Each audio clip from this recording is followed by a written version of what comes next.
Welcome to this uplift lesson on marketing, branding, and goals. In about 10 minutes, we will cover how to position an immersive experience inside a destination or business brand, and how to define exactly who is it for and the value it offers. By the end, you will be able to do four things. Position an immersive experience so it strengthens an existing brand. Define your target audiences using segmentation and personas. Write a clear value proposition for an immersive product and connect those choices to goals you can measure. Let's start with why this matters right now. Film and literary tourism is one of the fastest growing parts of the visitor economy. The global film tourism market was worth roughly $66 billion in 2025.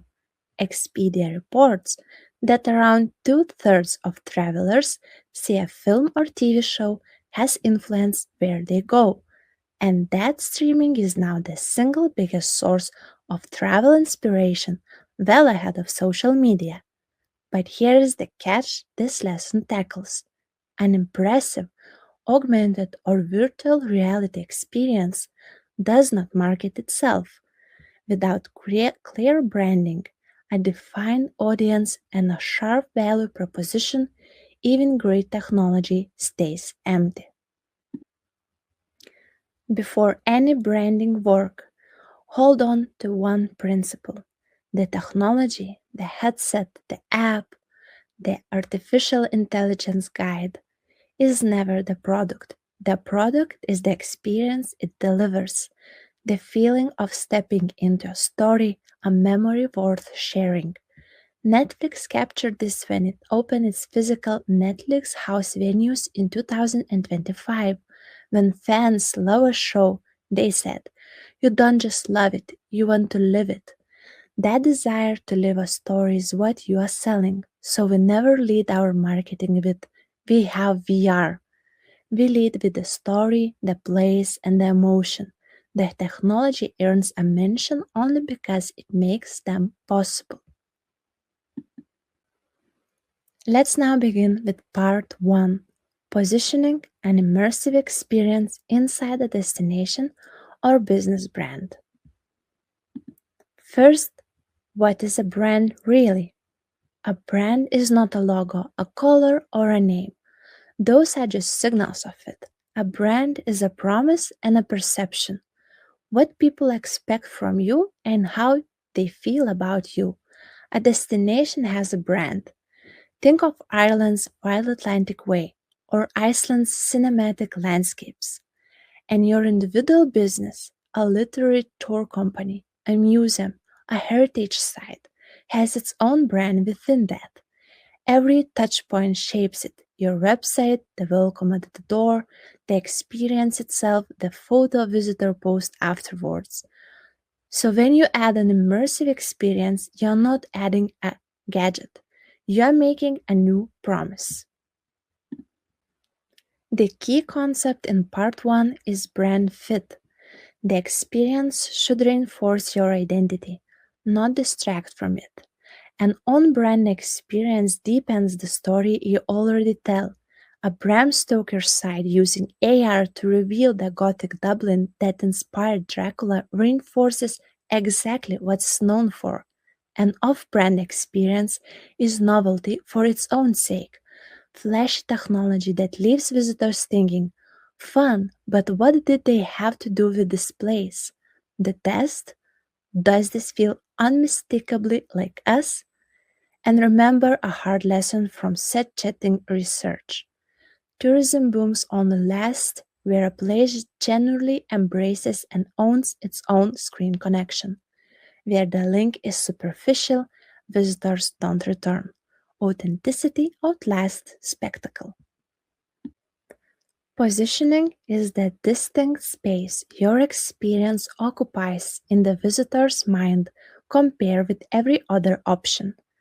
Good positioning sits where two things meet: what is generally unique about your place and what your audience actually cares about. Be specific and ownable, never generic. We offer VR is not a position. Anyone can claim it. Walk the exact streets that inspire a literary masterpiece with the author's world rebuilt around you. That's a position. Use the statement on screen. For a defined audience, our experience is the category of thing that delivers a unique benefit unlike the main alternative. Fill that in honestly, and most of your marketing messages write themselves.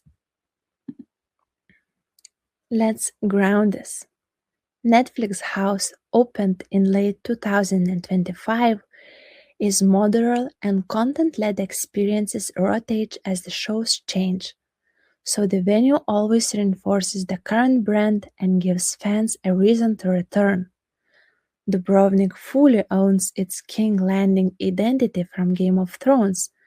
Team tours alone earned around $24 million in 2024, years after the show ended, because the city embraced the link.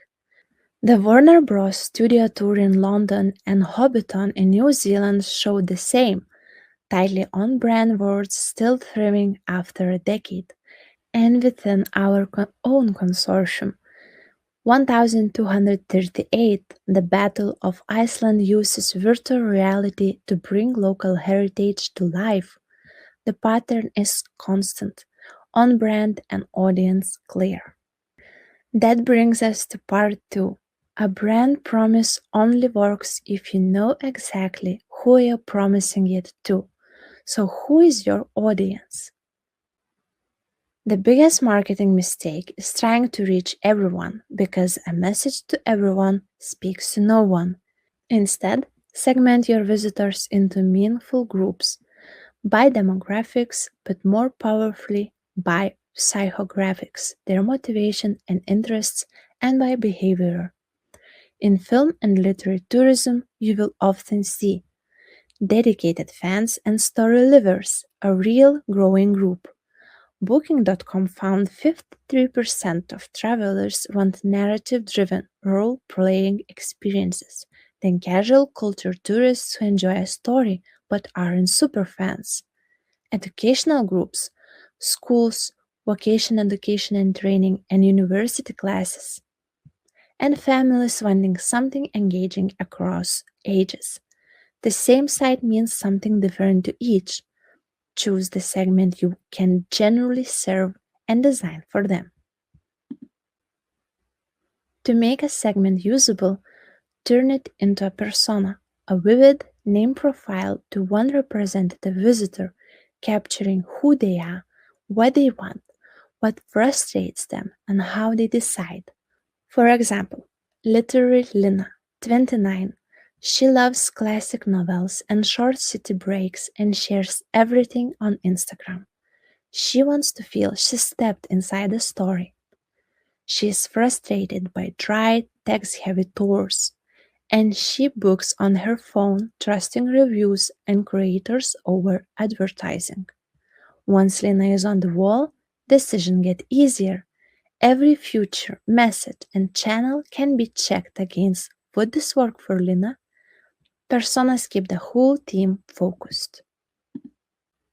Now the heart of part 2, the value proposition. The clear benefit you promise a specific audience. A simple, widely used tool is the value proposition canvas. On one side, map the customer, their jobs, what they're really trying to do, like have a memorable day out, their pains, boredom, feeling like a passive observer, and their gains, what would delight them, like a moment worth sharing. On the other side, map your offer, products and services, pain relievers, and gain creators. Here is why immersive technology is so powerful. It excels at gain creation. Augmented reality, virtual reality, and artificial intelligence deliver emotion, presence, and the feeling of a living story, and naturally shareable moments, exactly the gains today experience, hungry travelers crave. Let's turn that into a sentence you can use. A reliable formula. We help a defined audience who want a particular job or gain by our offer so they get a benefit or feeling. For example, we help culture loving city travelers who want to feel part of a story experience Vilnius literary heritage through an augmented reality walk. So they don't just see the city, they live its stories. Notice what it does. It names the audience, states their desire, describes the offer plainly, and ends on the emotional benefit. And what it avoids: no jargon, no cutting edge XR or mixed reality situation. Keep it short, specific, and benefit led. This one sentence becomes the backbone of your website and tour descriptions. Finally, the branding and audience back to goals. The third word in this lesson's title.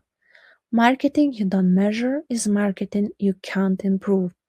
So set SMART goals: specific, measurable, achievable, relevant, and time bound. Instead of get more visitors, aim for increased bookings of the augmented reality walk by 20% over 6 months. Then track a few key indicators: bookings, visitor numbers, how long people stay engaged, repeat visits, social shares, review ratings, email signups. These tell you whether your positioning and value proposition are actually landing. That creates a loop. Position, target, promise value, measurable, refine. Branding and targeting aren't one-off tasks at launch. They are ongoing cycle of learning. Let's recap 5 things to take away. 1. The experience is your product. The technology is only how you deliver it. 2. Brand fit and authenticity beat spectacle. Make it unmistakably you. 3. Position specifically so you own a clear place in the visitor's mind instead of being another virtual reality thing. 4. Segment your audience, build personas, and write one sharp value proposition naming who is for and the benefit. 5. Set SMART goals, measure and keep refining. Get this right, and your immersive experience won't just impress people, it will attract the right people and bring them back.